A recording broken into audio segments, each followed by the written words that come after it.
नमस्कार प्यारे बच्चों। तो आज हम कंटिन्यू करेंगे अपने बेसिक कॉन्सेप्ट्स ऑफ केमिस्ट्री के लेक्चर 3 के साथ। यहाँ पे मैं आपको एक अनाउंसमेंट कर देना चाहता हूँ कि हम अब रोज़ पढ़ेंगे। रोज़ पढ़ेंगे क्या मतलब है सर? कि क्लास 11th और क्लास 12th की क्लासेस अब हमारे यहाँ रोज़ चलेंगी। हमारे आपकी संजय पांडे क्लासेस में हम ऑल्टरनेट डेज ना चल के, जैसे बाकी सारी कोचिंग्स में होता है, ऑल्टरनेट डेज ना चल के हम रोज़ पढ़ेंगे अब, और वो भी कितने घंटे? 2-2 घंटे। क्या शेड्यूल रहेगा सर, एक बार बता दीजिए। तो भाई साहब, सुबह 8 बजे से 10 बजे तक, सुबह 8 बजे से 10 बजे तक हम पढ़ेंगे क्लास 12th की केमिस्ट्री। यानी कि 12th की जो बैच है वो चलेगी सुबह 8 से 10 रोज, Monday to Saturday, 6 days a week, Monday to Saturday. और सुबह 10 बजे से 12 बजे तक, सुबह 10 से 12 चलेगी क्लास 11th की बैचेस, क्लास 11th की बैचेस। तो 8 से 10 और 10 से 12 हम रोज पढ़ेंगे, Monday to Saturday, 6 days a week. अगर इतनी केमिस्ट्री आपको कहीं और किसी कोचिंग इंस्टीट्यूट में पढ़ाई जाए तो फिर आके हमसे मिलिए एक बार, और नहीं तो वैसे भी हमसे आके मिलिए। ज़रूर आपको मज़ा आएगा, मुझे पूरी उम्मीद है। और अगर आप इन क्लासेस का मज़ा लेना चाहते हैं, अगर आप हमारी फैसिलिटीज़ अवेल करना चाहते हैं, तो हमारे कॉल या व्हाट्सएप करके आप, जो हमारा नंबर है 9415614156 पे कांटेक्ट कर सकते हैं, बात कर सकते हैं।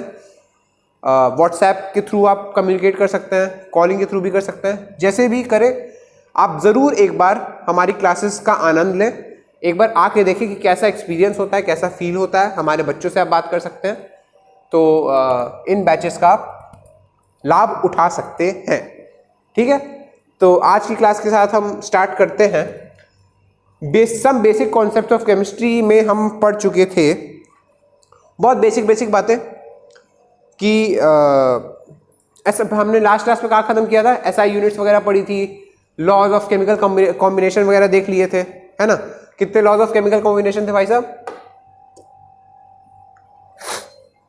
कितने थे? 5 थे।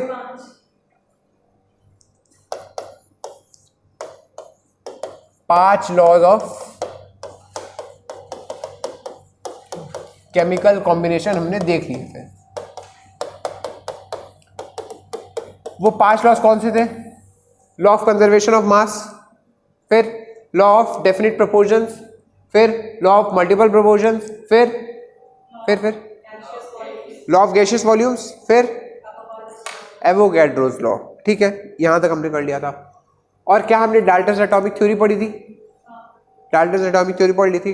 क्या डाल्टन्स एटॉमिक थ्योरी ये बोलती थी कि matter is created of indivisible particles called atoms? Matter is created of indivisible particles called atoms. क्या वो इनडिविजिबल पार्टिकल्स जो थे वो इनडिविजिबल रह पाए? नहीं रह पाए। ठीक है। सेकंड पोस्टुलेट क्या बोलता था? बताइए कि एक ही एलिमेंट के सारे एटम्स की प्रॉपर्टीज हमेशा सेम होंगी। एक ही एलिमेंट्स के सारे एटम्स की प्रॉपर्टीज हमेशा सेम होंगी, आइडेंटिकल होंगी। यही तो बोलता था, अरे है ना। पर किस चीज की डिस्कवरी के बाद हमने जाना कि ऐसा नहीं होता है? ऐसी क्या चीज डिस्कवर हो गई थी जिसके बाद हमने जाना कि ऐसा नहीं होता है? क्या आपने आइसोटोप नामक शब्द सुना है? आइसोटोप सुना है? Isotope, species which have same atomic number but different mass number. मतलब मास अलग है पर एटॉमिक नंबर सेम है, यानी कि सेम एलिमेंट है पर सेम एलिमेंट के भी एटम्स के डिफरेंट मासेस होते हैं। डाल्टन ने क्या बोला कि अगर एक ही एलिमेंट है तो उसके सारे एटम्स के मास के सारे एटम्स की प्रॉपर्टी एक ही होगी। पर क्या आइसोटोप की डिस्कवरी हो गई और डाल्टन की ये बात गलत निकल गई, है ना। अच्छा, तीसरी बात डाल्टन ने क्या बोली कि अगर अलग अलग एलिमेंट है तो उनके सारे एटम्स की प्रॉपर्टी अलग अलग होंगी। अगर अलग अलग एलिमेंट है तो उनके सारे एटम्स की प्रॉपर्टी अलग अलग होगी। पर दिक्कत आइसोबार्स।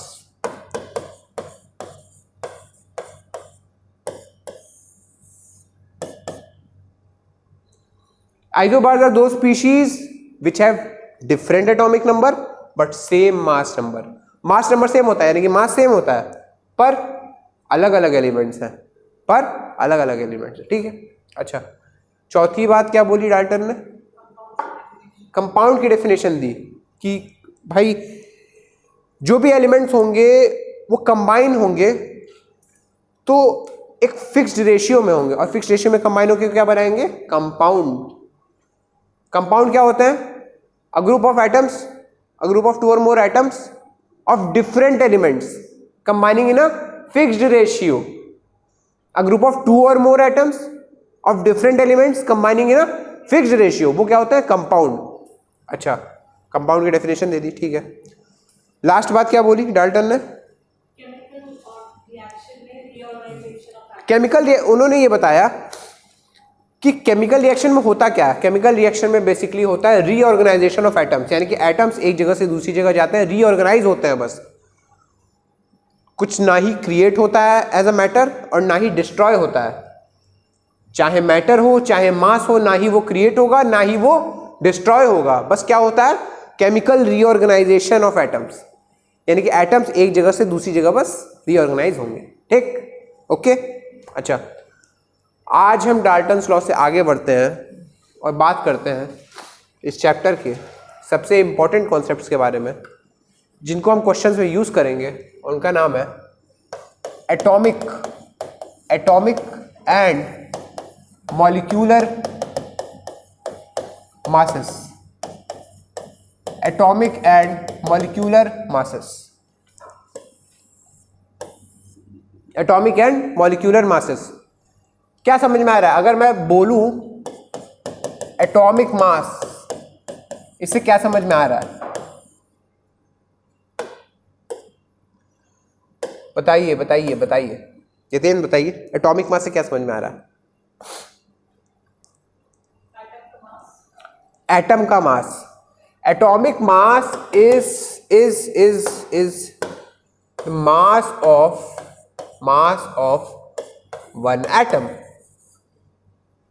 किसी भी सब्सटेंस का एटॉमिक मास क्या है? उस सब्सटेंस के एक एटम का मास। किसी भी सब्सटेंस का एटॉमिक मास क्या है? उस सब्सटेंस के एक एटम का मास, ठीक, पक्की बात। अच्छा, यहीं पे मैं लिख दूं कि what is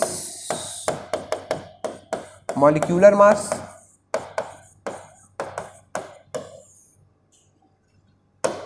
what is molecular mass? किसी भी सब्सटेंस के एक मॉलिक्यूल का मास। मान लीजिए कोई सब्सटेंस एटम से बना है, उसी तरह कोई सब्सटेंस मॉलिक्यूल से भी तो बना होगा। जैसा हाइड्रोजन गैस है, हाइड्रोजन गैस या H2O है, तो H2O यानी कि पानी किस चीज से कंपोज्ड है? एटम से या मॉलिक्यूल से? मॉलिक्यूल से। जो पानी का सैंपल है, अगर आप उसकी टेस्टिंग करेंगे तो उसमें आपको मिलेगा H2O मॉलिक्यूल्स। क्या मिलेंगे? H2O molecules. और आप सोडियम एलिमेंट की टेस्टिंग करेंगे तो उसमें आप क्या मिलेंगे? सोडियम के एटम्स। क्या मिलेंगे? सोडियम के एटम्स। अच्छा, तो ये है मास ऑफ मॉलिक्यूलर मास। क्या है? Mass of one molecule. अच्छा, मास ऑफ वन मॉलिक्यूल। थोड़े से आप कच्चे लग रहे हैं तो आइए एक बार इसको डिस्कस कर लें कि what is an atom and what is a molecule. कोई idea? Any ideas are welcome. What is an atom and what is a molecule? एकदम हम लोग नीचे से डिस्कशन स्टार्ट कर रहे हैं। क्या होता है एक एटम, क्या होता है एक मॉलिक्यूल? बताइए, कोई भी आइडिया?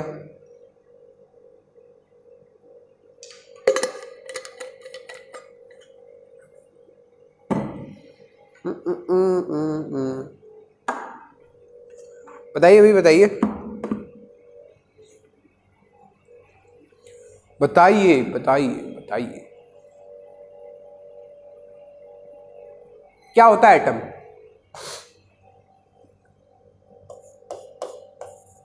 एन एटम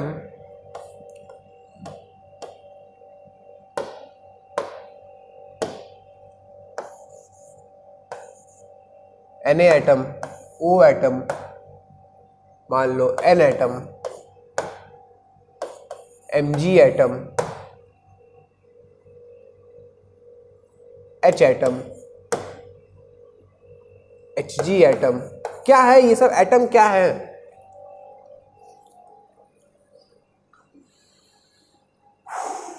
अच्छा एक मेरे को बात बताओ, क्या Na एटम एग्जिस्ट करता है नेचर में? क्या Na एटम नेचर में एग्जिस्ट करता है? हाँ करता है। Na एलिमेंट में Na एटम ही तो है, वो नेचर में एग्जिस्ट करता है। पर क्या O एटम एग्जिस्ट करता है नेचर में खुद से? नहीं करता। वो O2 गैस की फॉर्म में एग्जिस्ट करता है, O2 मॉलिक्यूल की फॉर्म में एग्जिस्ट करता है। कैसे करता है? O2 मॉलिक्यूल की फॉर्म में। क्या Na एटम एग्जिस्ट करता है नेचर में? हाँ करता है। पर क्या O एटम एग्जिस्ट करता है? नहीं करता। क्या N एटम एग्जिस्ट करता है? नहीं करता। नाइट्रोजन गैस की फॉर्म में करता है, N2 गैस। किसकी फॉर्म में? क्या Mg एटम करता है? Mg एटम करता है, हाँ मैग्नीशियम एलिमेंट की फॉर्म में। वो मेटल है, करता है। क्या H एटम करता है? हाइड्रोजन एटम करता है? नहीं। H2 गैस की फॉर्म में एग्जिस्ट करता है वो। किसकी फॉर्म में? H2 गैस की फॉर्म में। Hg करता है? Hg का एटम, Hg का एटम करता है, लिक्विड मेटल Hg करता है नेचर में एग्जिस्ट। तो हम देख रहे हैं कि ये जो एटम है, कुछ एटम तो नेचर में एग्जिस्ट कर रहे हैं, कुछ नेचर में एग्जिस्ट नहीं कर रहे हैं। क्या हो रहा है?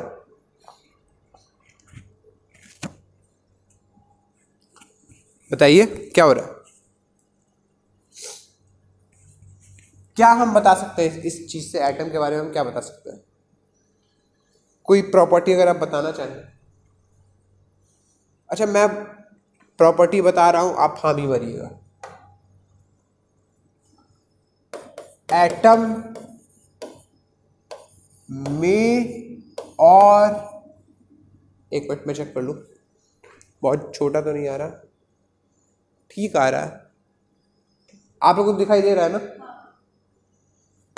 थोड़ा सा और होगा देता।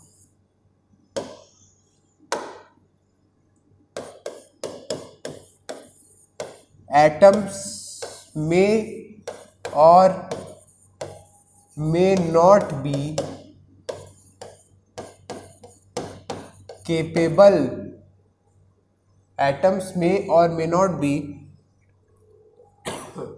capable of their independent existence। क्या मैंने जो वाक्य लिखा है आपको उसका मतलब समझ में आ रहा है? समझ में आ रहा है क्या लिखा है? एटम्स में और may not be capable of their independent existence, मतलब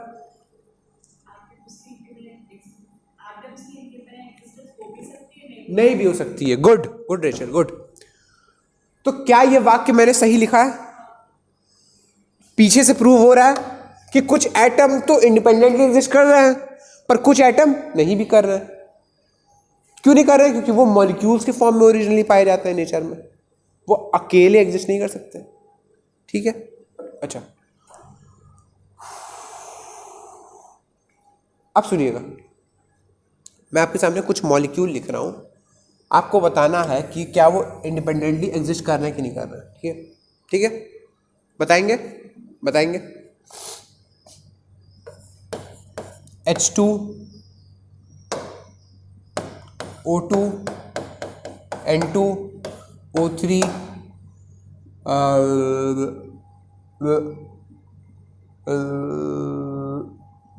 बताइए क्या लिखूं?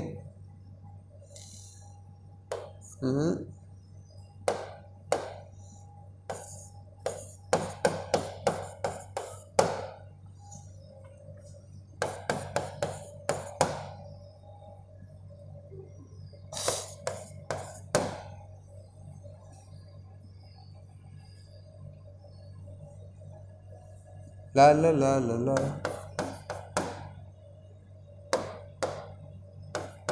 बताइए बताइए बताइए बताइए,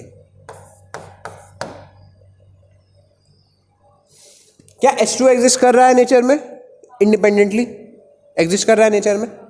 नेचर में एग्जिस्ट कर रहा है? कर रहा है। O2, N2, O3, SO2 कर रहा है। SO2 आपकी गाड़ी से जो धुआं निकलता है ना, उसमें SO2 होता है। कर रहा है, तभी तो निकल रहा है।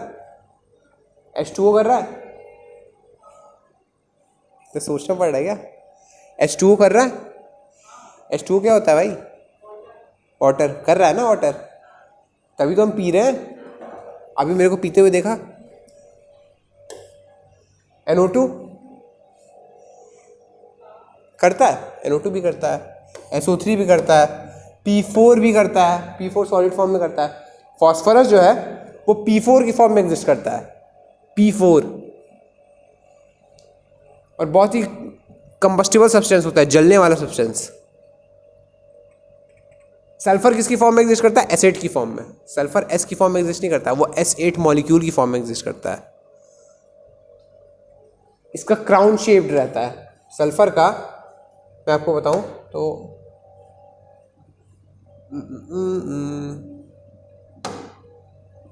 सल्फर सल्फर सल्फर S8 क्या करिए? राजा का मुकुट बनाइए। मुकुट बन गया, ऐसा ही होता है ना मुकुट, क्राउन। सबके कॉर्नर पे sulphur sulphur sulphur sulphur sulphur sulphur sulphur. गिनिए गिनिए भाई, 1 2 3 4 5 6 7 8। ये सल्फर की शेप होती है, क्राउन शेप। P4 में बोल रहा था, P4 एग्जिस्ट करता है।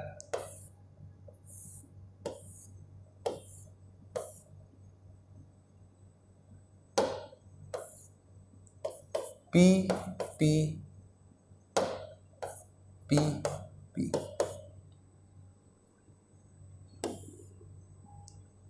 दिख रहा है? P4 दिख रहा है ना? 1 2 3 4 P4।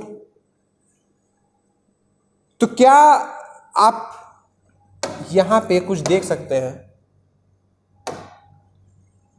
कि ये जो सारे मॉलिक्यूल्स हैं ये एग्जिस्ट कर रहे हैं नेचर में? कर रहे हैं ना?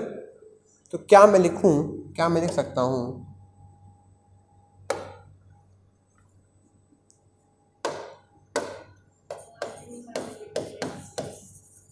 Molecules are capable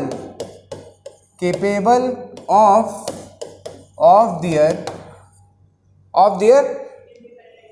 independent existence।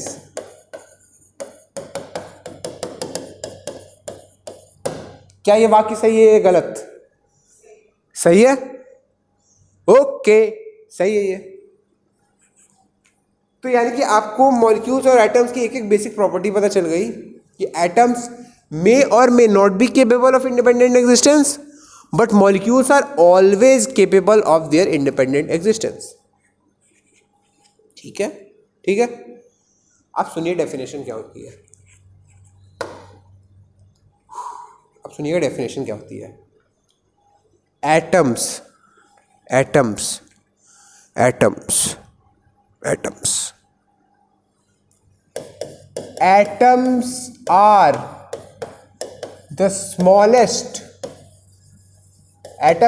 the smallest entities which can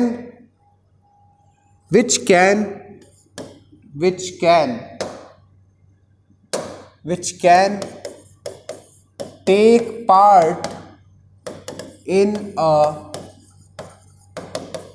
chemical reaction, but they may or may not be capable of their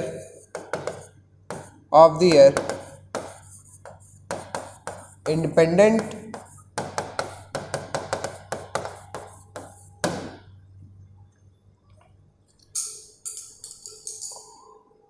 हाँ गिर गया। Shit. हाँ भाई,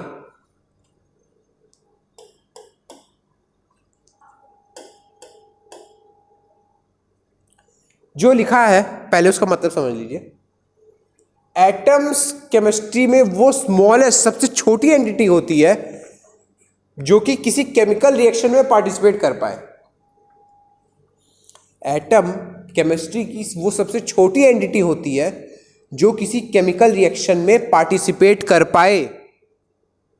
केमिकल रिएक्शन में इलेक्ट्रॉन पार्टिसिपेट नहीं करता, प्रोटॉन पार्टिसिपेट नहीं करता, न्यूक्लियस ना न्यूट्रॉन पार्टिसिपेट नहीं करता। सबसे छोटी एंटिटी क्या पार्टिसिपेट करती है? एटम। भाई एटम से भी छोटी एंटिटीज होती है ना, एटम से भी छोटी एंटिटीज होती है ना। इलेक्ट्रॉन हो गए, प्रोटॉन हो गए, न्यूट्रॉन हो गए, ये सब एटम का पार्टिकल है, एटम के सब डिविजन्स हैं। तो एटम से छोटी एंटिटी होती है, पर क्या वो केमिकल रिएक्शन में डायरेक्टली पार्टिसिपेट कर सकते हैं? नहीं। तो सबसे छोटी एंटिटी जो किसी केमिकल रिएक्शन में पार्टिसिपेट करता है वो उसको हम क्या बोलते हैं? एटम। पर हम ये साथ में लगाएंगे कि एटम में और may not be capable of its independent existence. ठीक है, ठीक है, क्लियर हुआ? समझ में आया? लिख लिया डेफिनेशन, डेफिनेशन लिखिए। Atoms are the smallest entities which can take part in a chemical reaction. कोई भी डाउट हो तो पूछे, कोई भी डाउट हो तो पूछे। रिचल कोई डाउट? पक्का?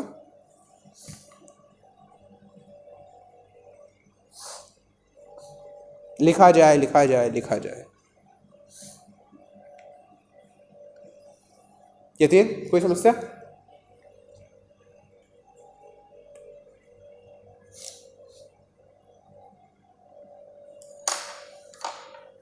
लिख लिया?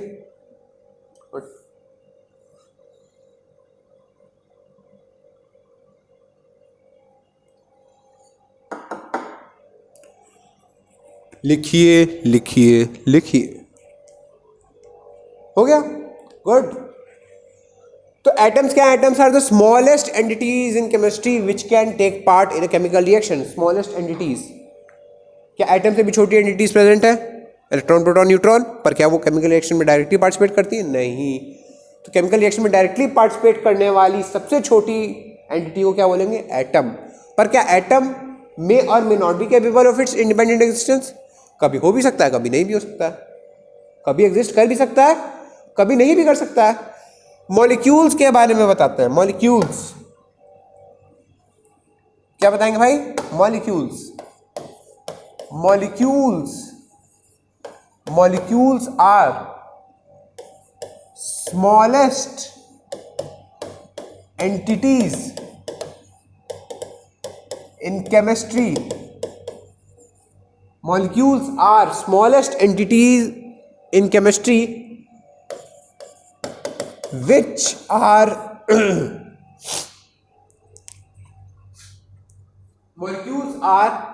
molecules are smallest entities in chemistry which are capable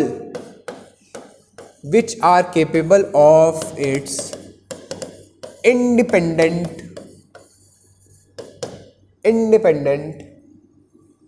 existence. Molecules are smallest entities in chemistry which are capable of its independent existence.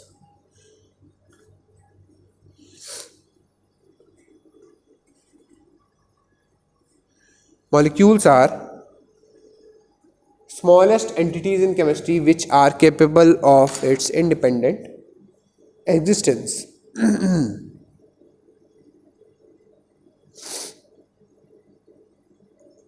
कोई समस्या, कोई भी समस्या?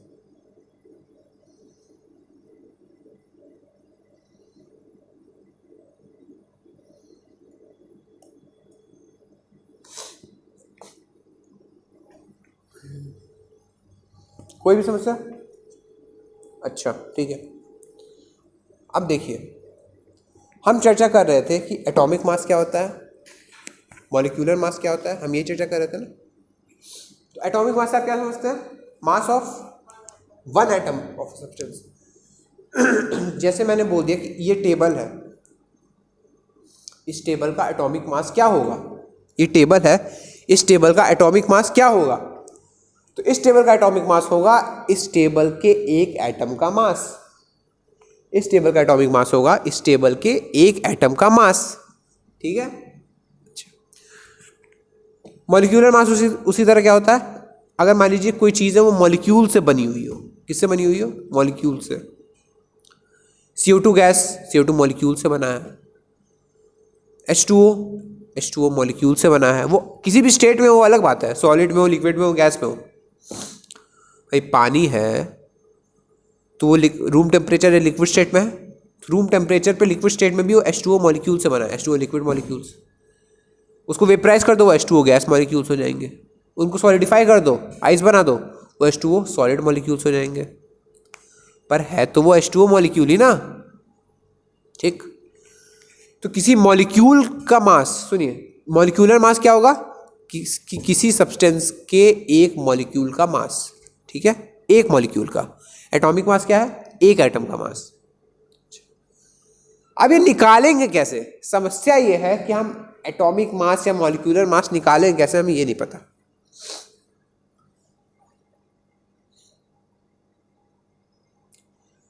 बताइए बताइए बताइए बताइए।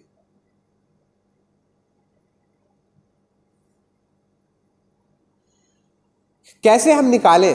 अरे अच्छा, मेरे को वो भी छोड़िए, मेरे को बताइए कि हम जब मास कैलकुलेट करते हैं तो मतलब मैं बाज़ार में गया और मुझे 2 किलो आलू चाहिए, मैं क्या करूँगा? What is the process of buying 2 kilo आलू इन बाज़ार?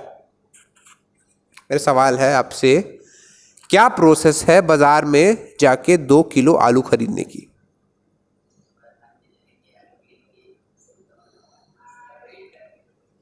सुनिए, यतीन एक प्रोसेस बता रहे हैं, चेक करते हैं क्या है। यतीन बोले बाजार में जाएंगे, आलू लेंगे और क्या करेंगे? फिर उसका वेट करेंगे और वापस आ जाएंगे। क्या क्या फिर बोलिए? मनी देके वापस। ये देखिए, ईमानदारी वाली बात की है इन्होंने। बहुत बढ़िया Yatin, good, I am proud of you. ये मनी देके वापस आएंगे, गुड। अच्छा ठीक है,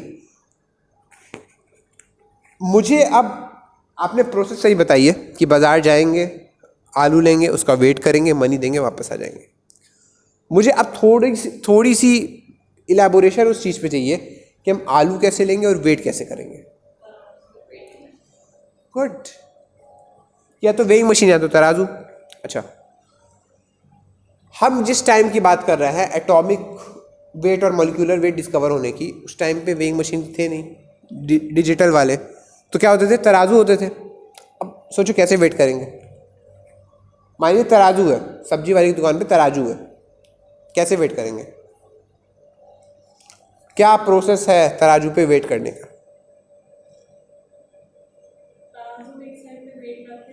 हाँ हाँ बिल्कुल। अच्छा, क्या वेट रखते हैं? मान लीजिए मुझे 2 किलो आलू लेना है, तो क्या वेट रखेंगे?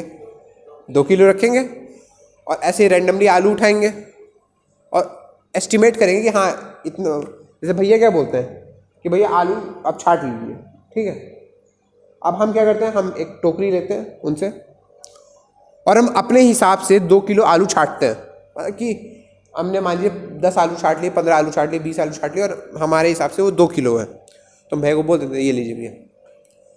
अब भैया ने क्या किया, सबसे पहले एक साइड पे, सबसे पहले क्या किया उन्होंने, एक साइड पे तराजू के 2 किलो का एक वेट रखा है, उस वेट को बोलते हैं बट्टा।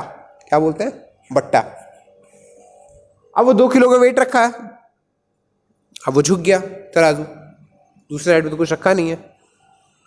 अब दूसरे साइड पे भैया डालते हैं आलू, जो हमने सिलेक्ट किया है, पिक किया है, वो आलू भैया दूसरे साइड पे डालते हैं।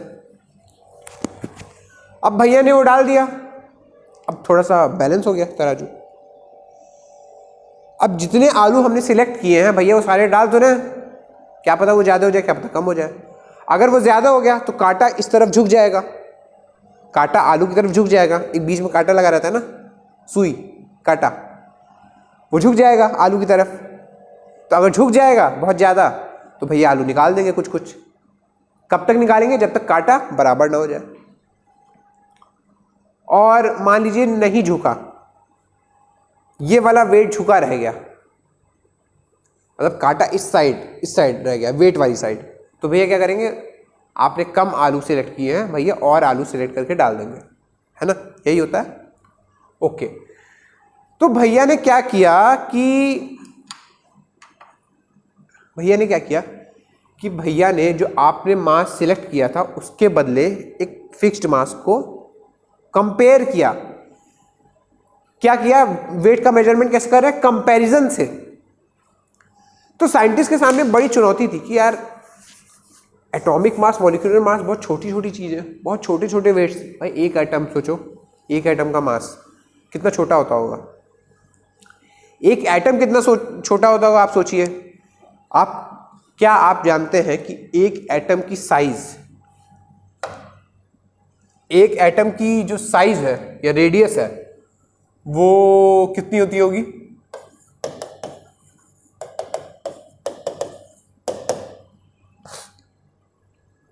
कोई idea?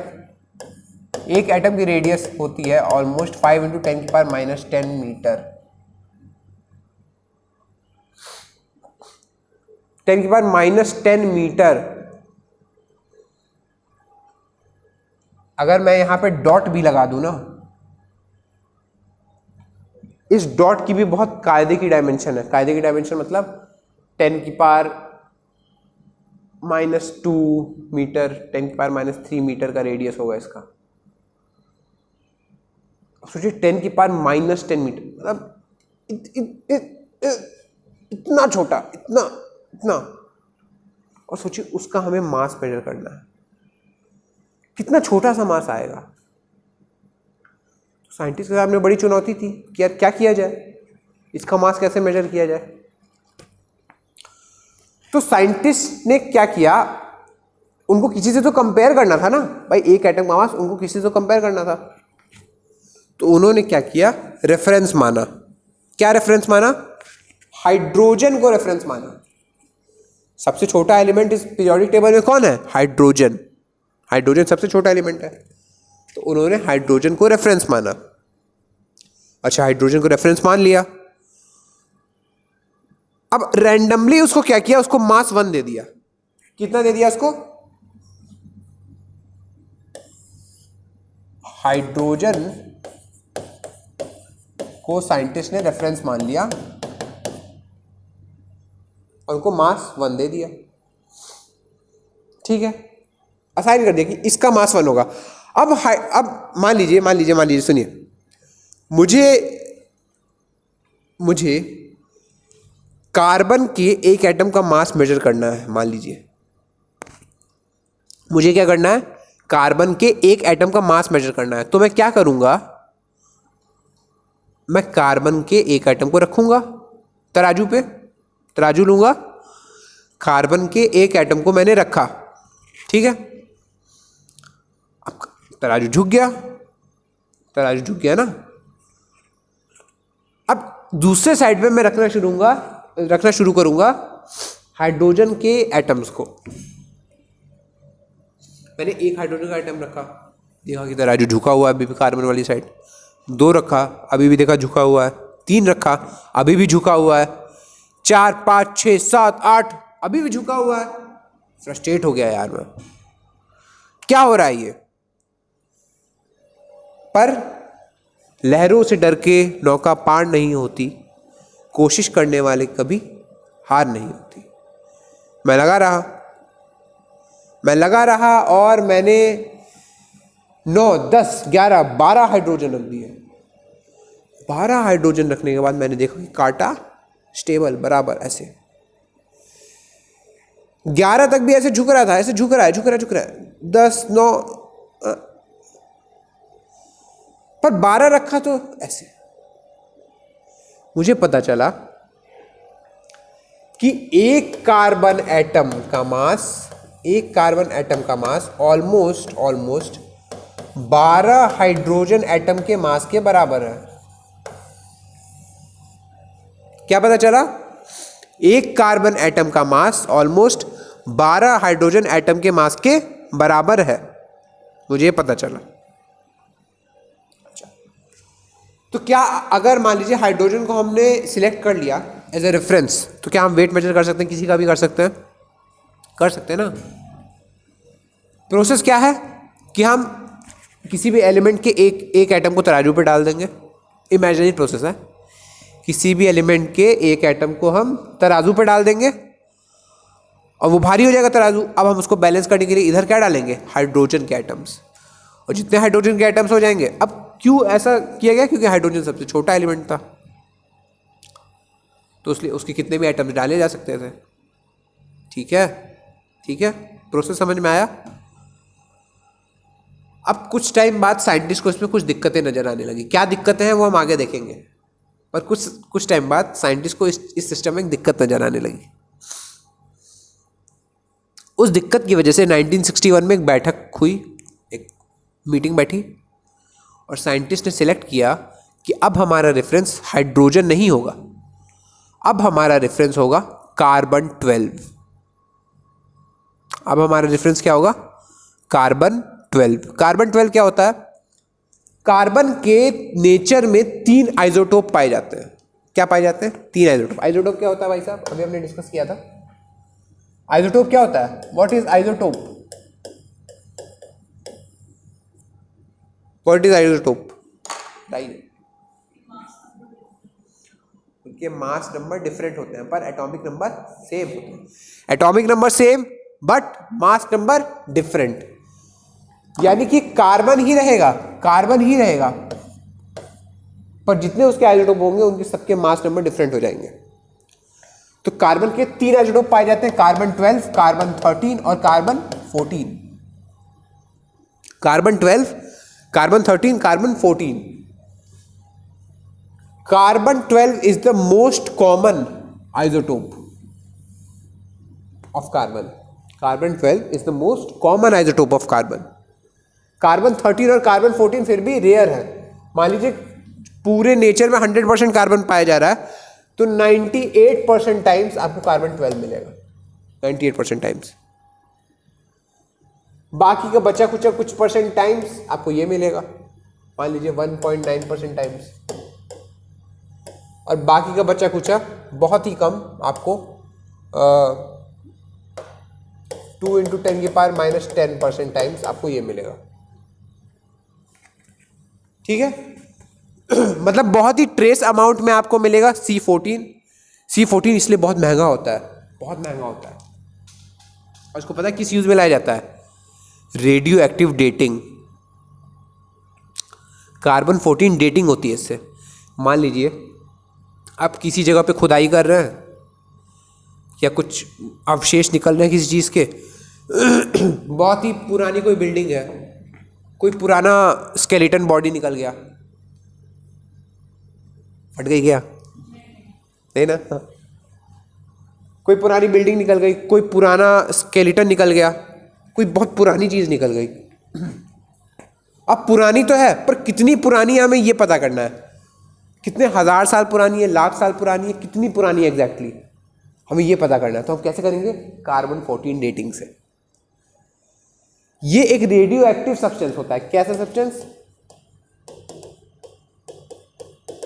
Radio active, radio active क्या होता है मैं आपको अगले चैप्टर में बताऊंगा, ठीक है, बताऊंगा अच्छे से। पर ये रेडियो एक्टिव सब्सटेंस होता है और इससे हम लोग किसी भी सब्सटेंस की एज पता करते हैं, कैसे वो भी देखी जाएगी, ठीक है। अच्छा, तो ये तो बहुत कम अमाउंट में होता है, ये भी कम अमाउंट में होता है। सबसे जो मेजर आइसोटोप है इसका वो है कार्बन 12। तो साइंटिस्ट ने ये बोला कि अब हमारा रेफरेंस क्या होगा, कार्बन 12। अब हमारा रेफरेंस हाइड्रोजन नहीं होगा, क्या होगा, कार्बन 12।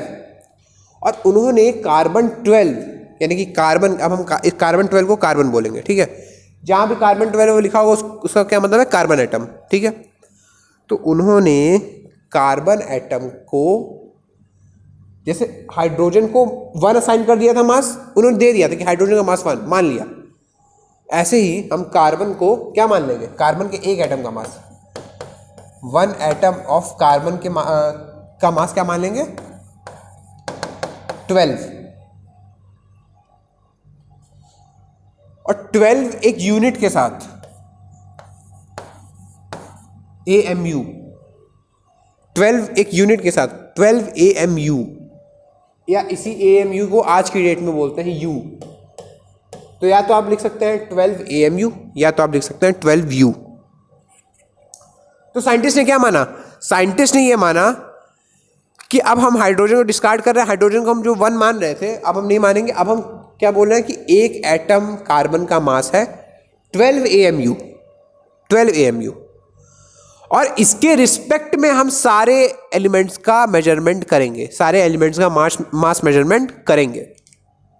किसके रिस्पेक्ट में, कार्बन के रिस्पेक्ट में। जब मैं कार्बन बोल रहा हूं तो उसका मतलब है C12, C12 के रिस्पेक्ट में अब हम मास का मेजरमेंट करेंगे।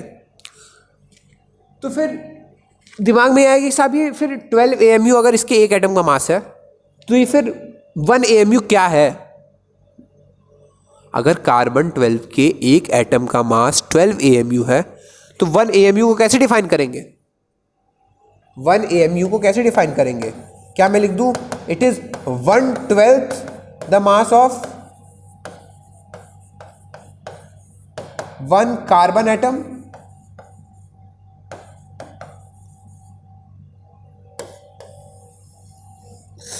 कोई गलत बात, कोई गलत बात, क्या 1 AMU is 1/12 the mass of 1 carbon atom, क्या 1 AMU is 1/12 the mass of 1 carbon atom. अब साइंटिस्ट ने क्या किया, एक्यूरेटली एक कार्बन एटम का मास निकाला, एक्यूरेटली एक कार्बन एटम का मास निकाला और फिर उसको 12 से डिवाइड कर दिया। एक्यूरेटली एक कार्बन एटम का मास निकाला, उसको 12 से डिवाइड कर दिया, तो 1 AMU की वैल्यू आ गई, 1 AMU की वैल्यू आ गई।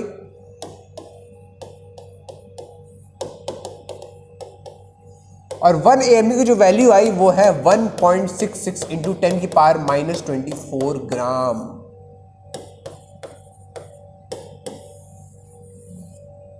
कितनी आई, 1 AMU क्या वैल्यू आई, 1.66 इंटू 10 की पावर -24 ग्राम।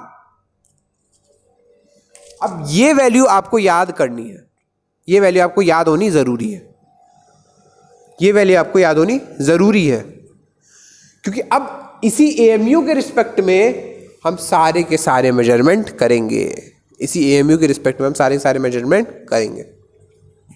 देखिए जाए, मैं पीछे से स्लाइड कर रहा हूं, पहले पीछे कर दे रहा हूं, अगर आपको इसमें से भी कुछ लिखना हो तो लिख सकते हैं। हमने मतलब मास मेजरमेंट कहाँ से शुरू किया था, यहाँ से शुरू किया था कि साइंटिस्ट ने पहले हाइड्रोजन को अज्यूम किया, हाइड्रोजन को रेफरेंस माना, उसका मास को 1 दे दिया। उसके बाद फिर साइंटिस्ट ने बोला कि नहीं नहीं नहीं ये थोड़ा गलत है, हम कार्बन को देंगे, कार्बन को एज ए रेफरेंस एलिमेंट लेंगे और फिर कार्बन से नापेंगे। तो ये सब भी आप लिख सकते हैं कहानी वगैरह, क्योंकि पूछी तो जा ही सकती है कहानी।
हो गया। अब सुनिए, हमारे पास आ गई 1 AMU की वैल्यू। हमारे पास क्या आई? 1 AMU की वैल्यू। अच्छा 1 AMU की वैल्यू आ गई। अब हम क्या करेंगे, सुनिए, किसी भी एलिमेंट को लेंगे, तराजू की एक साइड पर रखेंगे, और फिर जैसे हम हाइड्रोजन को रख रहे थे, हाइड्रोजन के आइटम्स को रखते जा रहे थे, अब हम 1 AMU से बैलेंस करेंगे। किससे करेंगे? 1 AMU से बैलेंस करेंगे। ठीक है, क्लियर है?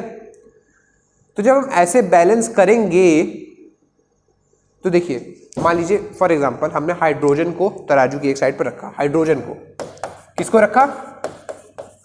हाइड्रोजन के एक एटम को, किसी भी एलिमेंट के एक एटम को हम तराजू की एक साइड पर रखेंगे। तो हमने हाइड्रोजन के एक एटम को जब तराजू पे रखा तो इट टर्न्स आउट कि 1.008 AMU के बराबर उसका मास आया। कितना आया? 1.008 AMU। तो इसको अप्रॉक्स हम 1 AMU ही मान लेते हैं। कितना मान लेते हैं? 1 AMU। ठीक है, इसी तरह क्या हम बाकी एलिमेंट्स के साथ भी कर सकते हैं? कर सकते हैं। तो कुछ कुछ एलिमेंट के हमको वैल्यूज याद रखने पड़ेंगे। ठीक है, कुछ कुछ एलिमेंट के वैल्यूज हमको याद रखने पड़ेंगे। अच्छा, ये फ्रैक्शनल क्यों आ रहा है, ये बताइए? 1.008 क्यों आ रहा है ये?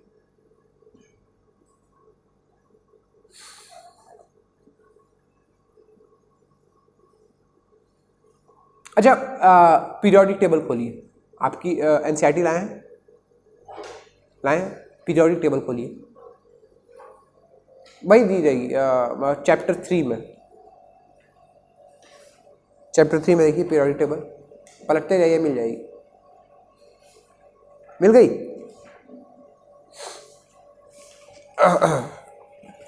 एक मिनट,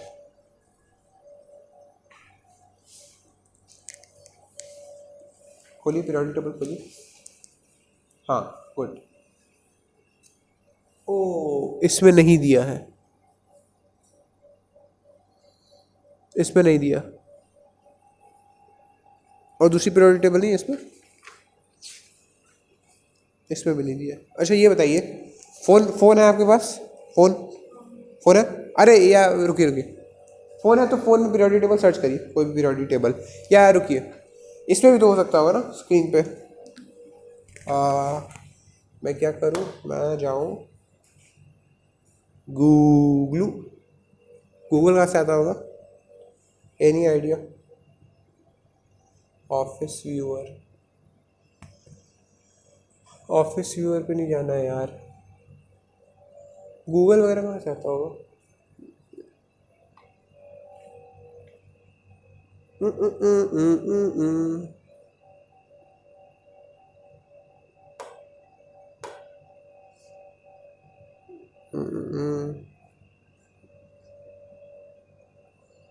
क्या लगता है यतीन? शिट, ये तो गया। क्या लगता है गूगल कहाँ से आता होगा? कोई भी आइडिया किसी को भी? नहीं।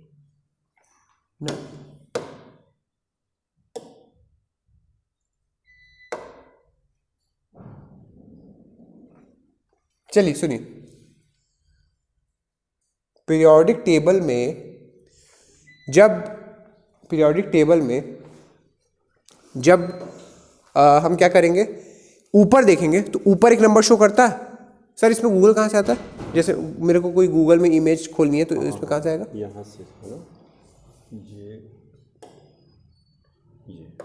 अच्छा ठीक है, सर्च में, ठीक।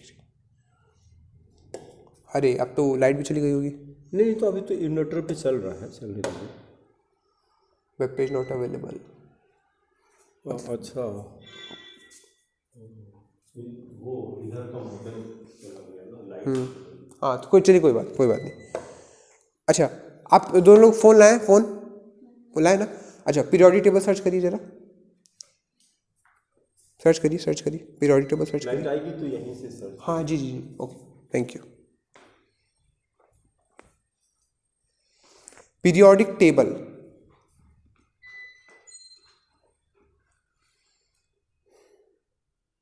सर्च हुआ periodic table image, periodic table कोई भी इमेज सर्च हो गई। अब देखिए उसमें दो तीन तरह के नंबर शो कर रहे होंगे इमेजेस, एक मिनट, दो तीन तरह के उसमें नंबर शो कर रहे होंगे।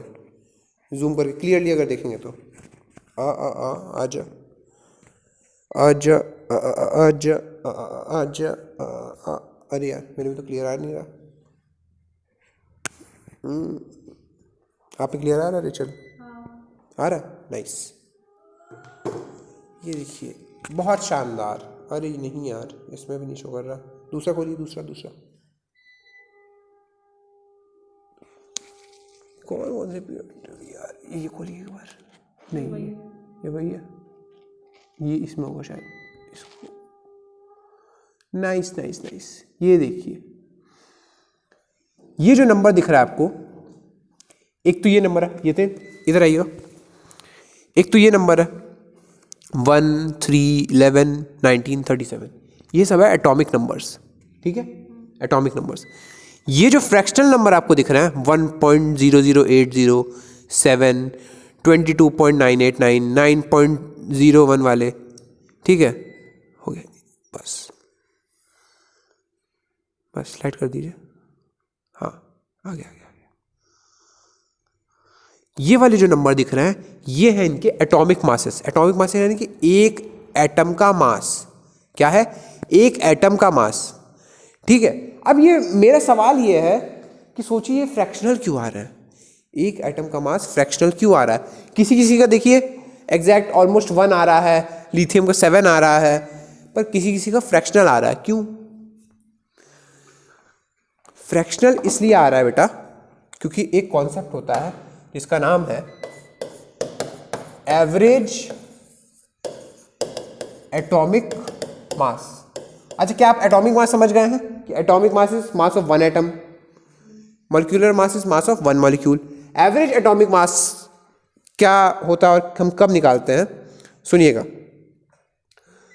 ज़्यादातर एलिमेंट्स जो होते हैं नेचर में पाए जाते हैं उनके अलग अलग आइसोटोप्स होते हैं। क्या होते हैं? अलग अलग आइसोटोप्स, और वो अच्छी खासी परसेंटेज में होता है। तो मान लीजिए जैसे क्लोरीन एक एटम है, क्लोरीन एक क्लोरीन नाम का एलिमेंट है। क्लोरीन के 2 आइसोटोप पाए जाते हैं, एक है Cl1735, जो नीचे होता है वो एटॉमिक नंबर होता है, ऊपर होता है वो मास होता है, ठीक है। तो Cl1735 और एक होता है Cl1737। तो एक 35 मास वाला प्रोटीन, एक 35 मास वाला आइसोटोप है और एक 37 मास वाला आइसोटोप है। एक 35 मास वाला आइसोटोप है, एक 37 मास वाला आइसोटोप है। ये जो आइसोटोप है ये 75% पाया जाता है नेचर में। कितने परसेंट? और ये आइसोटोप 25% पाया जाता है। अब मान लीजिए हमसे कोई किसी दिन आए और बोले बेटा क्लोरीन का एटॉमिक मास बताओ। क्या बताओ? क्लोरीन का एटॉमिक मास। तो क्या हम उससे ये पूछेंगे कि सर कौन से वाले आइसोटोप का? क्या हम उससे ये पूछेंगे कि सर कौन से वाले आइसोटोप का? ये पूछ सकते हैं, बिल्कुल सही बात है, पर क्या पता कोई बताए ना।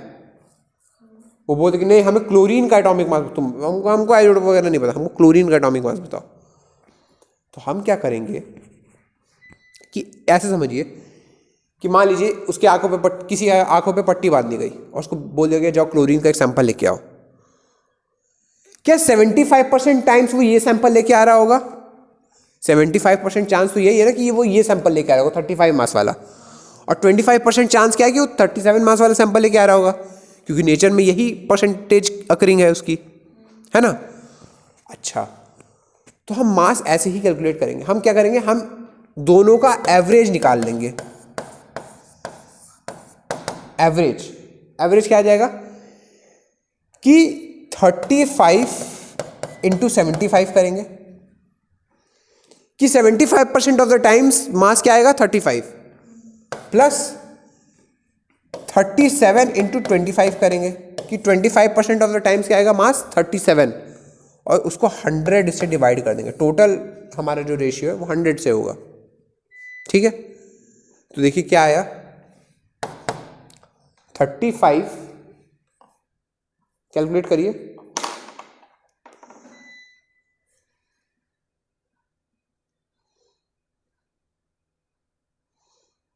आ गया है 35 इंटू 75, दिस इज 2625, दिस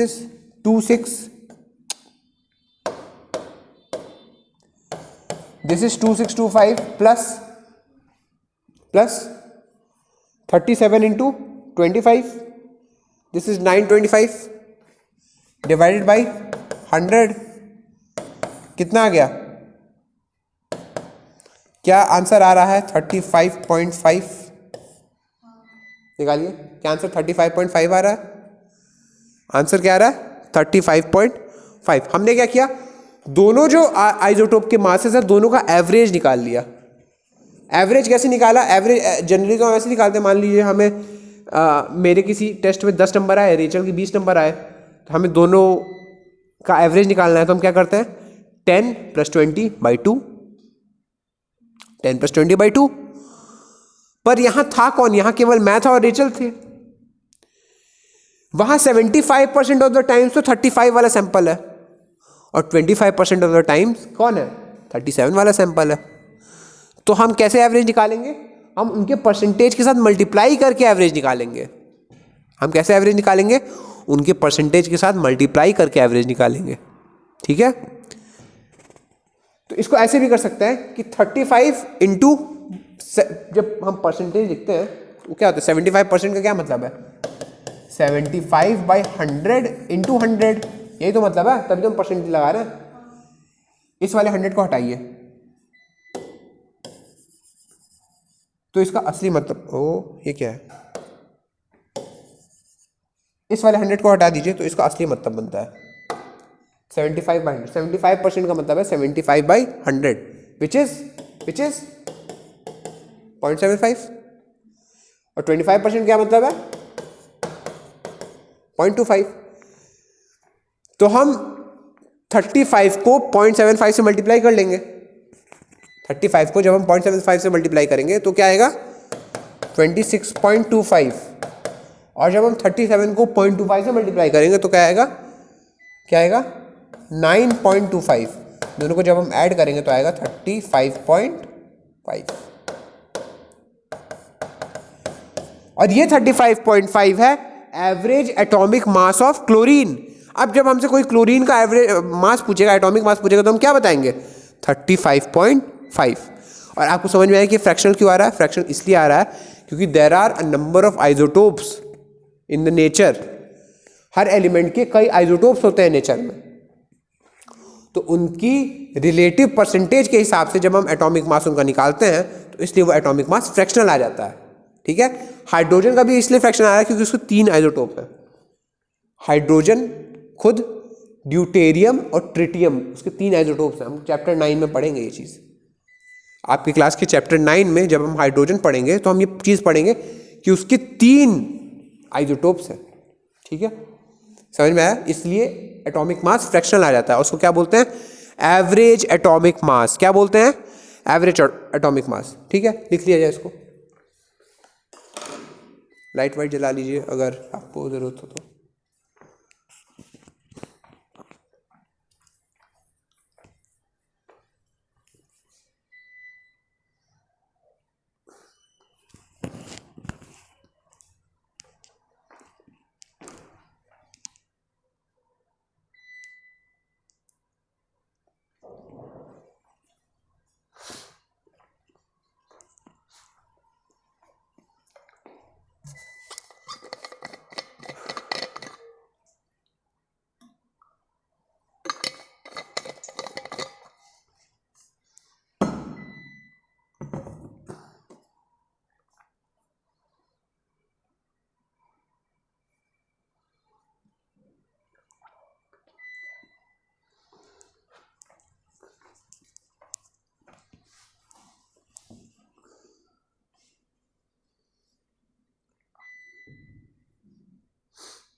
लिखा जाए लिखा जाए।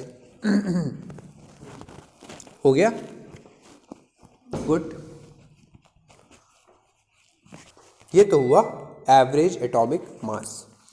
अच्छा 35.5 के आगे क्या लगाएंगे? AMU।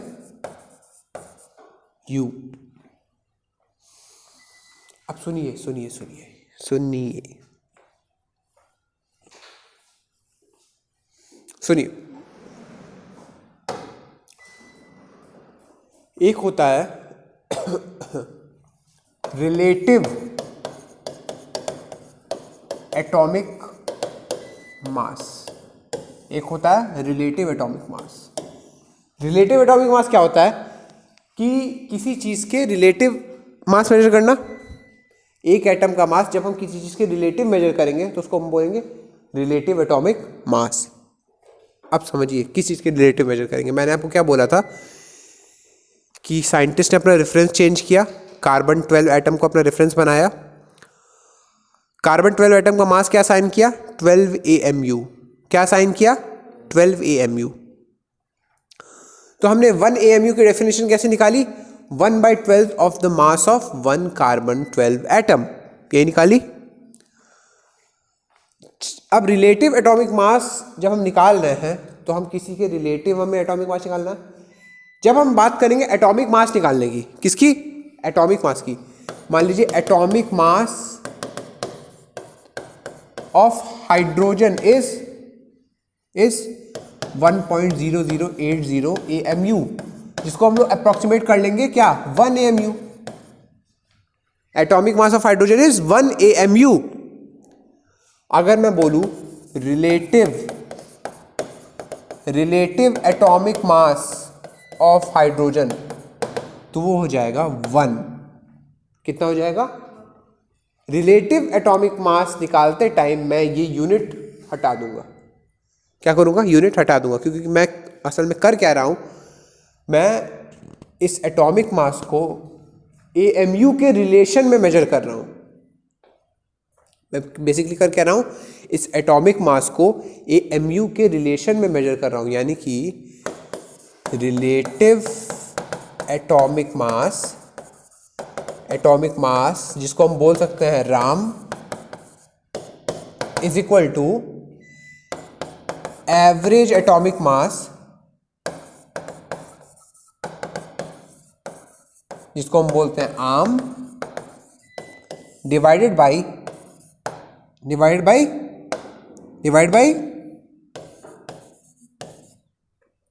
AMU, है ना? By average atomic mass hydrogen क्या आया? 1 AMU, और उसको AMU से डिवाइड कर दिए तो राम आ गया। रिलेटिव एटॉमिक मास उसका 1, क्या आया? 1। तो जो आपके पीरियोडिक टेबल में लिखा है वो क्या है? रिलेटिव एटॉमिक मास। क्या वहां पे यूनिट दी थी? नहीं ना, वहां पे बस नंबर लिखा था। वो जो नंबर है वो है रिलेटिव एटॉमिक मास। ठीक है,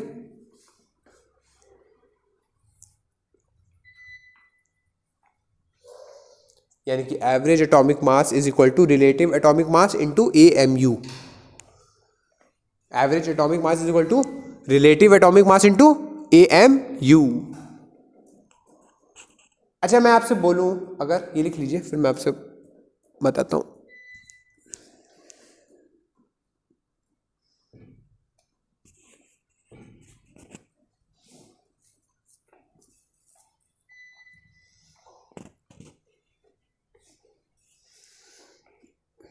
कल से 10 से 11 रोज आप लोग की क्लास होगी, ठीक है, मंडे टू सैटरडे। कोई दिक्कत? गुड। ओ सॉरी 10 से 12। हाँ ठीक है।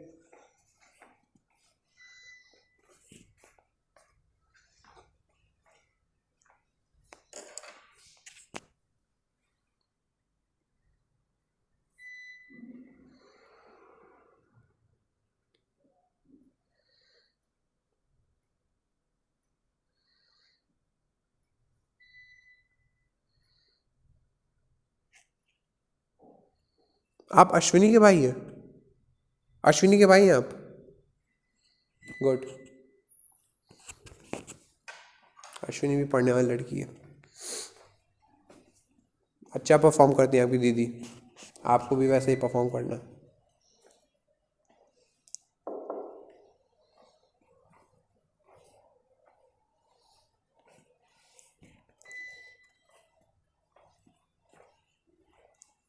आपका नाम यतीन है कि जतिन है? जतिन, जतिन नाम है, मैं यतीन समझ रहा था। जतिन, मैं सबसे गलत बोल रहा, आपने एक बार करेक्ट नहीं किया। अरे मेरे लाल, मेरे पीले, मेरे हले, मेरे नीले, हो गया, हो गया, गुड। अब समझिए, मैं आपसे बोल रहा हूं कि आपको mass of one hydrogen atom बताना है मेरे को in gram. Mass of one hydrogen atom in gram बताइए। Mass of one hydrogen atom in gram कितना आएगा? अरे सुनिए सुनिए मेरे साथ, सुनिए मेरे साथ। मास of one hydrogen atom in AMU बताइए। 1 AMU। Mass of one hydrogen atom is 1 AMU and 1 AMU की वैल्यू थी 1.66 इंटू 10 की पावर माइनस 24 ग्राम। 1.66 इंटू 10 की पावर माइनस 24 ग्राम, यानी कि मास ऑफ वन हाइड्रोजन एटम क्या हो गया? 1.66 इंटू 10 की power minus 24।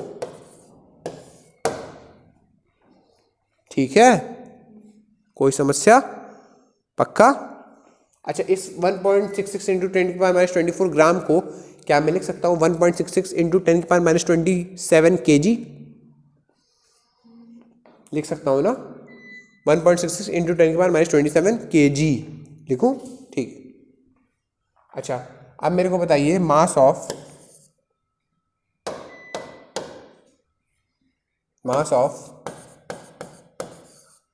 One oxygen atom. आपको पता है mass of one oxygen atom? It is 16 AMU। कितना? तो इसका मास इन ग्राम बताइए। मास इन ग्राम कितना हो जाएगा? 16। मास इन ग्राम, ग्राम से मास कितना हो जाएगा जतिन बताइए? एक ऑक्सीजन एटम का मास है 16 AMU और एक AMU का मास है 1.66 इंटू 10 की पावर माइनस 24। तो एक ऑक्सीजन एटम का मास ग्राम में कितना हो जाएगा? क्या? सुनिए, मास ऑफ वन ऑक्सीजन एटम कितना होगा? 16 AMU, वो मुझे पता है। मैं पूछ रहा हूं कि एक ऑक्सीजन एटम का मास ग्राम में कितना होगा। इस 16 AMU को आपको ग्राम में कन्वर्ट करना, मैं ये बोल रहा हूं। अरे भाई 16 इंटू 1.66 इंटू 10 की पावर माइनस 24, यही बोल दीजिए। 16 इंटू 1.66 इंटू 10 की पावर माइनस 24, बस यही तो है, और कोई दिक्कत?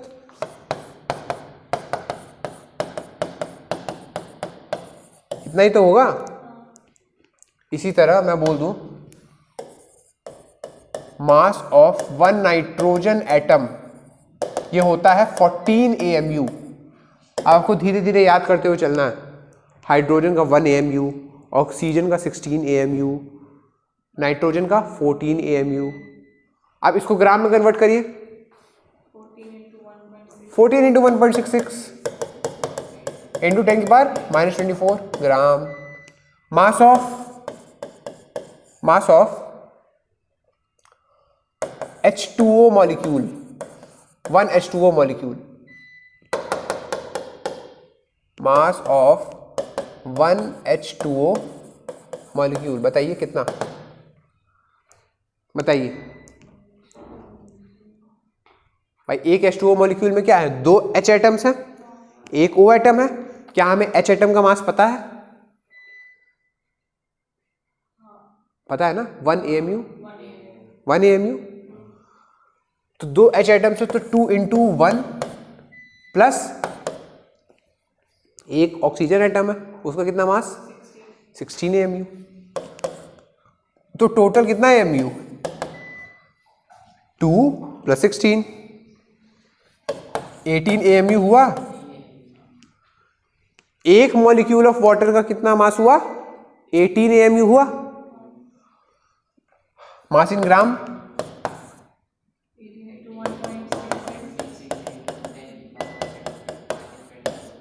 ठीक है, पक्की बात।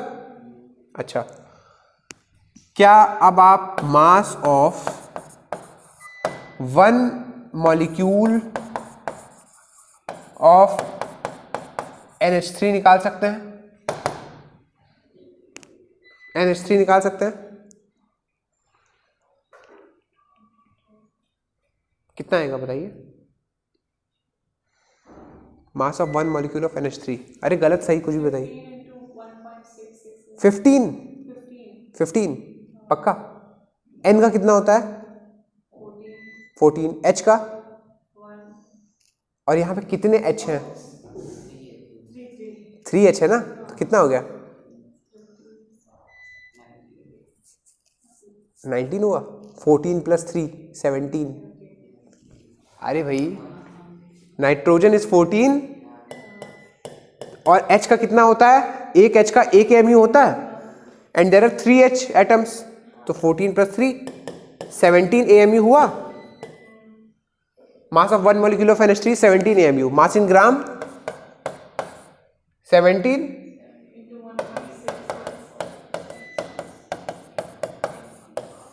ठीक है। अच्छा, mass of one sulphur atom mass of one sulphur atom is equal to 32 AMU। कितना? Mass of one sulphur atom is 32 AMU। तो मास इन ग्राम 32 × 1.66 × 10⁻⁻24 ग्राम। ठीक है, 32 × 1.66 × 10⁻⁻24 ग्राम। तो ये बताइए कि ये समझ में आया ना। फिर मास of one molecule of H2SO4, one molecule H2SO4 का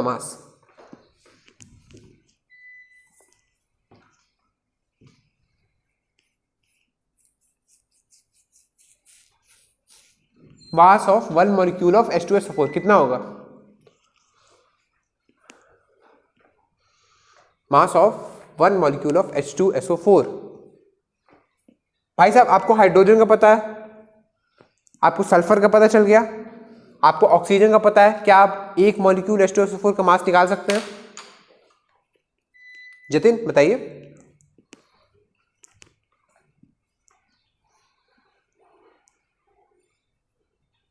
सुनिए ध्यान से सुनिए।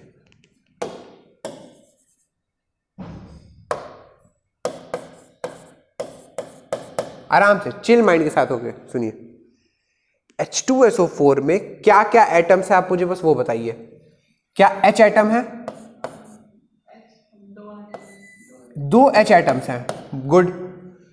सल्फर एटम है? एक सल्फर एटम है। एक सल्फर एटम हो गया। और ऑक्सीजन एटम है? 4 ऑक्सीजन एटम है। अच्छा, आप सुनिए, एक H एटम का मास कितना होता है? 1 AMU होता है। ठीक है, तो यहां पे 2 H एटम है, तो टोटल मास कितना हो गया 2 × 1 विच इज 2। ठीक है, एक सल्फर एटम का मास कितना होता है 32। और यहां पे कितने सल्फर एटम है 1, तो 32 × 1 क्या हो गया टोटल 32 × 1 इज 32। एक ऑक्सीजन एटम का मास कितना होता है 16। एक ऑक्सीजन एटम का मास होता है 16 और यहां पे कितने ऑक्सीजन एटम्स हैं 4, तो 16 4 जा 64। ठीक है, क्या हमें अगर इस के एक मॉलिक्यूल का मास निकालना है तो हम इन सबको ऐड कर देंगे, बस ऐड करिए, आराम से ऐड करिए, मतलब चिल।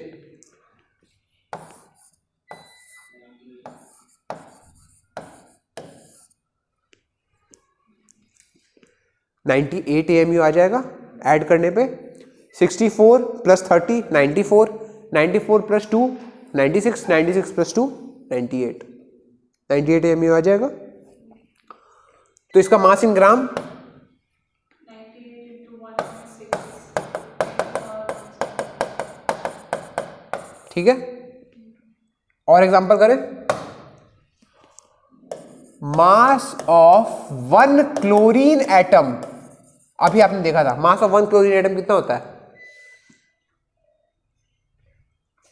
चलिए मैं आपको बता देता हूं 35.5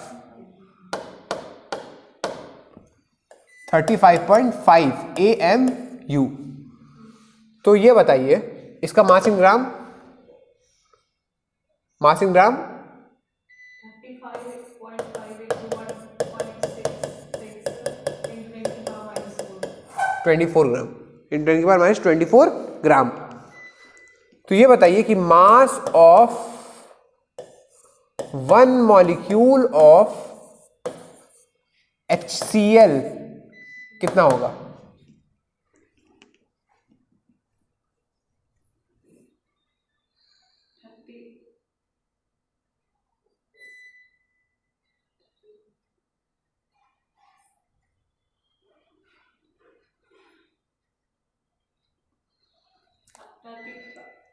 सुनिए सुनिए सुनिए, एक मॉलिक्यूल HCl में क्या क्या है, एक H एटम है, is there any H atom, there is 1 H atom and there is 1 Cl atom, there is 1 H atom and there is 1 Cl atom. एक H एटम का मास कितना होता है, कितना होता है 1 AMU होता है, 1 AMU। और एक Cl एटम का मास कितना होता है 35.5। क्या हम इन दोनों को ऐड कर सकते हैं, दोनों को ऐड कर लेंगे, 35.5 + 1 इज 36.5 AMU। क्या कोई दिक्कत, पक्का। अब ये सारे एग्जाम्पल एक बार नोट कर लीजिए, क्योंकि आपको थोड़ी सी दिक्कत हो रही है, इसलिए पहले ये सारे एग्जाम्पल नोट कर लीजिए एक बार। यहां से ये नोट हो चुका है, यहां से सारे एग्जाम्पल नोट करना स्टार्ट करिए और समझ के खुद से, ऐसा नहीं कि आप आंसर देखिएगा, आप खुद से एक बार समझिए, क्योंकि इसमें समस्या हो रही है और यह चीज बहुत आसान सी, तो इसमें समस्या नहीं होनी चाहिए। और जहां ना समझ में आए एक बार मुझसे पूछिए फिर से, ठीक है, फिर से समझाऊं, एक बार ट्राई करिए, ट्राई, और खुद से लिखने का ट्राई करिए। बहुत सिंपल चीज है, मास ऑफ 1 H एटम आपको पता है 1 AMU है, तो उसको आप ग्राम में कन्वर्ट कर सकते हैं आप, 1 × 1.66 × 10⁻⁻24 ग्राम, ठीक है। Mass of 1 O atom 16 AMU है, अब उसको ग्राम में कन्वर्ट कर लीजिए, फिर उससे कंपाउंड बनाइए H2O, उसके 1 मॉलिक्यूल का मास निकालिए।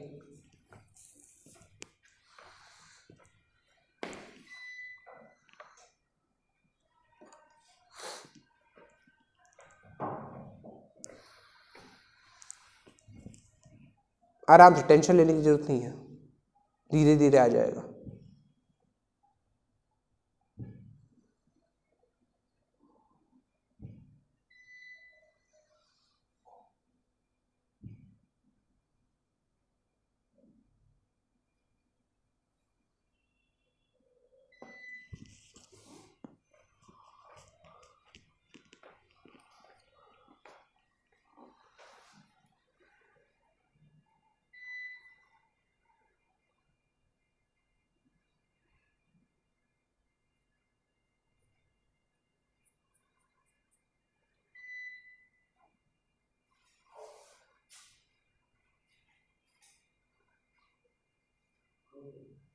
हो गया, ये वाला हो गया, अगला नोट करिए।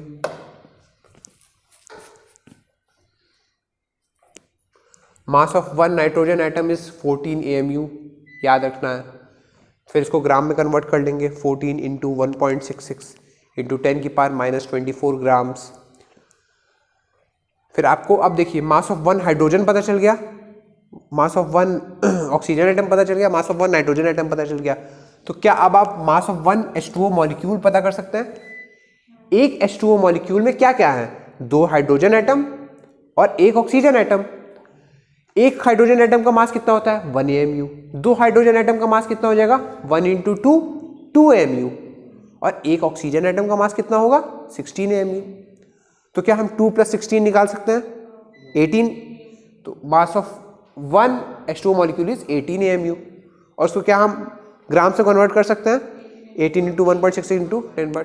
ठीक है, करिए करिए करिए करिए।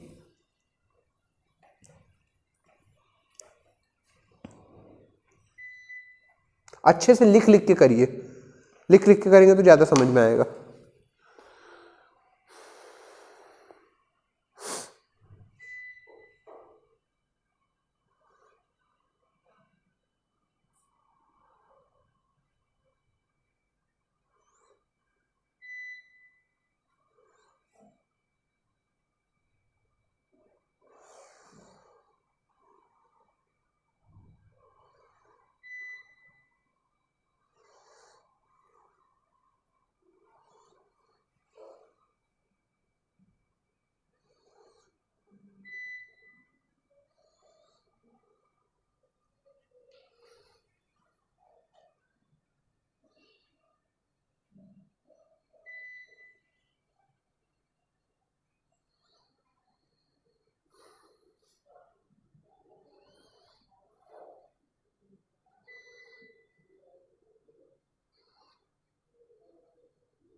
ठीक है, ये समझ में आया है? Mass of one NH3 molecule कैसे निकाला? एक NH3 मॉलिक्यूल में एक नाइट्रोजन एटम है, 3 H एटम है। एक नाइट्रोजन एटम का मास कितना होता है? 14। एक H एटम का मास कितना होता है? 1। तो 14 into 1 into 14 plus 1 into 3, 1 into 3 कर लेंगे 3 AMU, प्लस 14 कर लेंगे 17 AMU आया। समझ में आया? अगला करते हैं, ये देखिए, ये करिए। मास of one sulphur atom is 32 AMU। ये सब याद रखना है, mass of one sulphur atom is 32 AMU। और लिखते लिखते लिखते अब बोलेंगे तो आपको जल्दी याद होगा। मास of one sulphur atom is 32 AMU। उसको ग्राम में कन्वर्ट कर लेंगे, 32 इंटू 1.66 इंटू 10⁻⁻24 ग्राम्स। फिर मास ऑफ वन H2SO4 मॉलिक्यूल निकाल लीजिए। एक H2SO4 मॉलिक्यूल में क्या क्या है? 2 H एटम्स हैं, एक सल्फर एटम है और 4 ऑक्सीजन एटम्स हैं। तो 2 इंटू 1 करेंगे, फिर 32 इंटू 1 करेंगे और 16 इंटू 4 करेंगे। सबको ऐड कर देंगे तो mass of one molecule of H2SO4 मिल जाएगा। ठीक है, हो गया? ये हो गया? जतिन कर लीजिए, हो गया? सब कुछ समझ के करिएगा। मास of one chlorine atom is 35.5 AMU। क्यों 35.5 होता है समझ गए थे? एवरेज एटॉमिक मास में।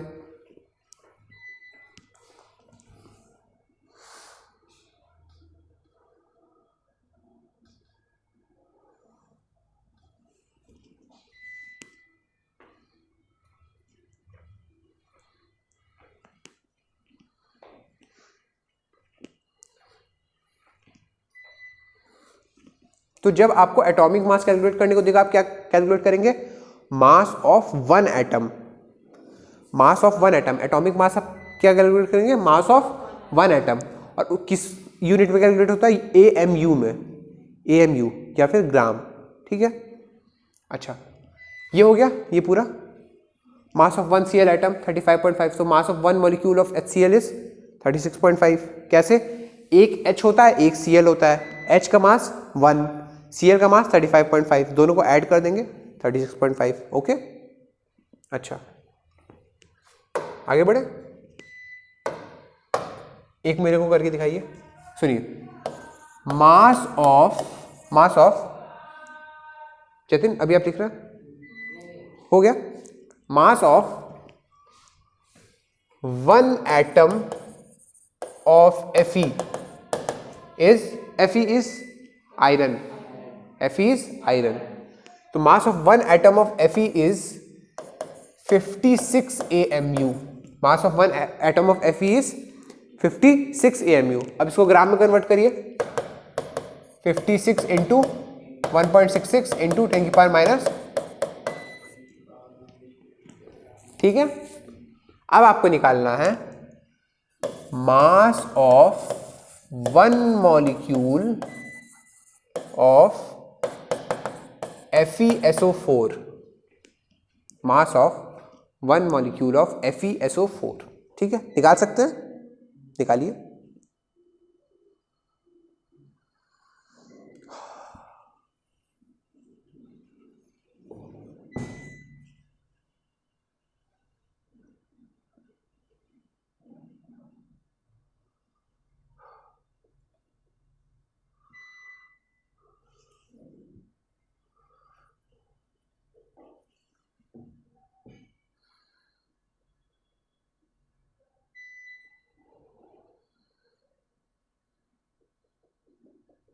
One 52 into 10, sorry, 1.66 10 into 10 की पावर -24।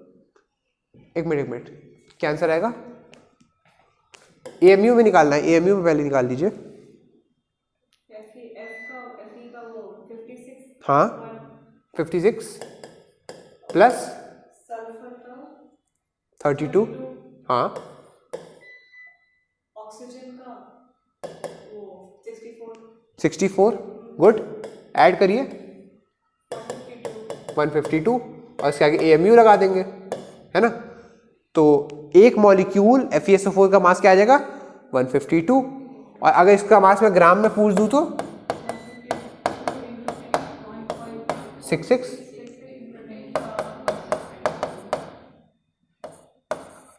ठीक है, कोई दिक्कत।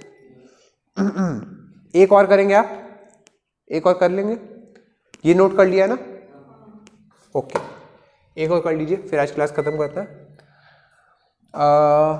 Mass of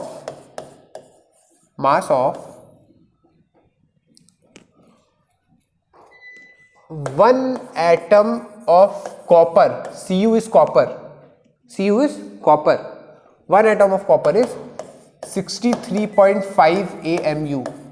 mass of one atom of copper is 63.5 AMU। तो इसका मास इन ग्राम लिख लेंगे आप, 63.5 इंटू 1.66 इंटू 10 की पावर -24 ग्राम, ठीक है, ये हो गया इसका मास इन ग्राम। अब आपको बताना है mass of one molecule of CuNO3 whole twice, CuNO3 whole twice, इसको बोलते हैं cupric nitrate, CuNO3 whole twice.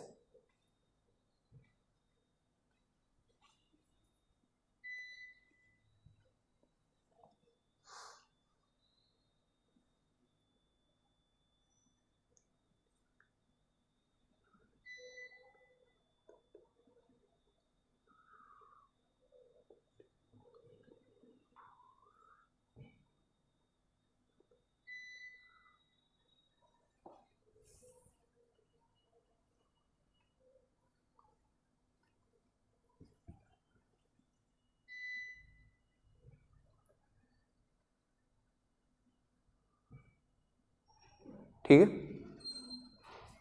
Mass of one molecule of CuNO3 whole twice.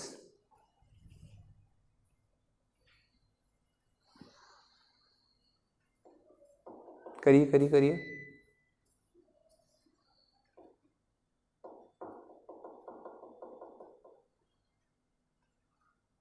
हो रहा है जतिन, हो रहा है,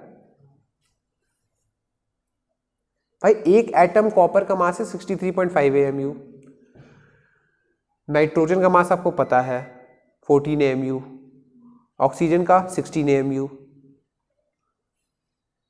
हो रहा है रेचल? हुआ? कितना आया? 187.5 AMU। Good good, very good. 187.5 AMU कैसे निकाला?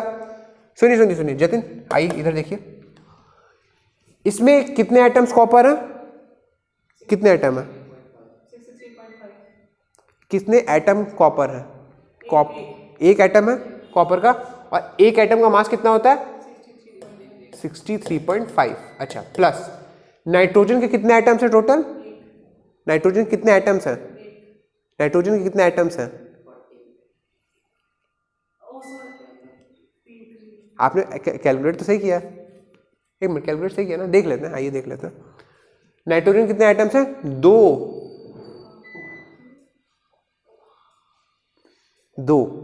ठीक है, एन के 2 एटम्स हैं। एन के कितने एटम्स हैं? 2। और एक एटम का मास कितना होता है? 14। तो 14 इंटू 2 28। अच्छा, प्लस ऑक्सीजन के कितने एटम्स हैं? भाई 3 एटम है और बाहर ट्वाइस लगा हुआ है, यानी कि टोटल 6 एटम्स हैं। 3 इंटू 2 6 एटम्स हैं। ठीक है, सुनिएगा सुनिएगा सुनिएगा। अच्छा, आप ब्रैकेट वाला थोड़ा सा कंफ्यूज हो रहा है, रुक जाइए, फिर मैं फिर से समझा देता हूँ। यहाँ देखिए, सब लोग बोर्ड पे देखें। ये कॉपर है, कितने एटम्स? 1 एटम है, और एक एटम का मास कितना है? 63.5। प्लस नाइट्रोजन का कितना, अभी मान के चलिए ब्रैकेट वाला एक मान के चलते हैं, ब्रैकेट में एक एटम है नाइट्रोजन का, प्लस 3 एटम है ऑक्सीजन के। ठीक है, एक एटम नाइट्रोजन का प्लस 3 एटम ऑक्सीजन के, तो ब्रैकेट में कितना मास है? 14 प्लस 16 इंटू 3, 16 इंटू 3 48, तो 14 प्लस 48 ये ब्रैकेट का मास है, पर ब्रैकेट 2 से मल्टीप्लाइड है, 2 से मल्टीप्लाइड है, तो क्या हम इसके आगे 2 मल्टीप्लाई कर देंगे? वही किया था ना, तभी तो तुम्हारा सही आया, आपका आंसर सही आया। तो 63.5 plus 2 into 14 plus 48 it is 62। तो 62 into 2 is 124 plus 63.5 and it is 187.5 AMU। कोई दिक्कत? पक्का कोई दिक्कत? जतिन आ रहा है समझ में? हाँ, चलिए एक क्वेश्चन आप लोग करके लाइएगा।